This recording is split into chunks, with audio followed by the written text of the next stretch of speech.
Silin? Sa loob yan, sa loob, sa loob. Apa, Opo. Sabihin mo po doon. pasok ko dito sa loob dito, ma'am. Opo. Sa Ay, likod po yan. Pero sige, sa harap ka na lang pumunta. ma'am, Para makita ko. wala naman pong sa booking na magpapasok ako. Hanggang dito lang po ako sa parkingan eh. Akala ko sa kitchen reserve ka. Oo, ma'am. Ay, nandito na po ako sa labas, ma'am. Hindi naman po kasama sa booking na ipapasok ko to eh. Sir, matik naman yan. Ano yung matik niya? Magkano sa binog ko? Wala namang matik na ganun, ma'am. Wala po, ma'am, kayong book na ipapasok to, ma'am. Hanggang dito lang to sa labas. Ganun ba? Sige, sige. Papupuntahin ko yung kasama ko. Yes po, ma'am. Kanina. Diba? Hanggang dito lang naman yung booking nila eh. Dito naman to nakapin sa labas eh. Hindi naman kasama yung motor sa loob eh. Kung pasok yung motor dyan, pasok ito dyan. Diba?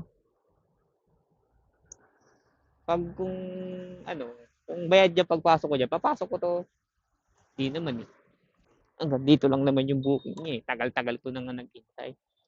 Tapos, gusto nyo pa akong papasukin dyan. Ano kayo? Swerte? Dito lang naman ang booking niya eh. Mga gantong customer eh, ano. Gusto ko makakaisa eh. Hanggang dito lang ang booking mo. Hanggang dito lang. Doon silin daw kaya? Doon. Sarado ba pala sila dyan? Ay, sino magre-receive niyan? Tapos hindi pa ito bayad. Buti sana kung bayad, iwanan ko yan dyan eh. Diba? Kung nandito sila, di sana, di na ako magpaparking doon. Diba? Dubli-dubli abala ng ginagawa nito mga ulagang to. Kaya sa magpaparking, pag magde-deliver lang. Diba? Talip na hindi na ako magpaparking dito. So nakaparking pa ako. Maglalakad pa ako. Hindi abala na naman, di ba? Tapos wala pa pala yung tao sa kitchen. Grabe yung mga gantong customer, mga paps. Sarap manakit. Kailangan ko pa silang intay-intayin. Diba? Hindi ko na matawagan. Tapos pipilitin nila, pumasok ako. Yung mga gantong customer, uubusin talaga pasensya mo eh. Ngayon, hindi ko na matawagan. Alam mo, may mga personal na alaalay sa buhay. Hello po. May card ka bang kita dyan? Meron po, mama. Sarado daw po yung ano pa nyo eh. Hindi, paiwan mo na lang sa kanya. Kahit sa kanya na lang. Tapos i-gcash ko po sa'yo yung ano. Kasi dala akong number mo. Ito po yung Gcash ko, ma'am. Itong number na to. Sige po, paiwan na lang po dyan nasa card. Oo, ma'am. At kasi kanina pa ako dito. At tagal ko na dito. Inaabalan na ako eh. Sige po, okay. Send ko na. Pasuyo na lang po. Thank you. Okay.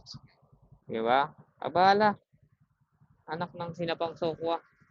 Kaya, iwanan na lang daw. Saan ba ito pwede ilagay? Bala eh. Na-inspect mo ba yan? Sige. Oo, pinaboy naman doon ng aso. Saan ko pwedeng ano yung kayo doon? Magaan lang. Ayan yan. Diba? Ang ending, dito pa rin ako pumasok. Diba? Ang ending, napapasok pa rin ako. Eh, talagang uubusin ang pasensya mo eh. Putik na yan.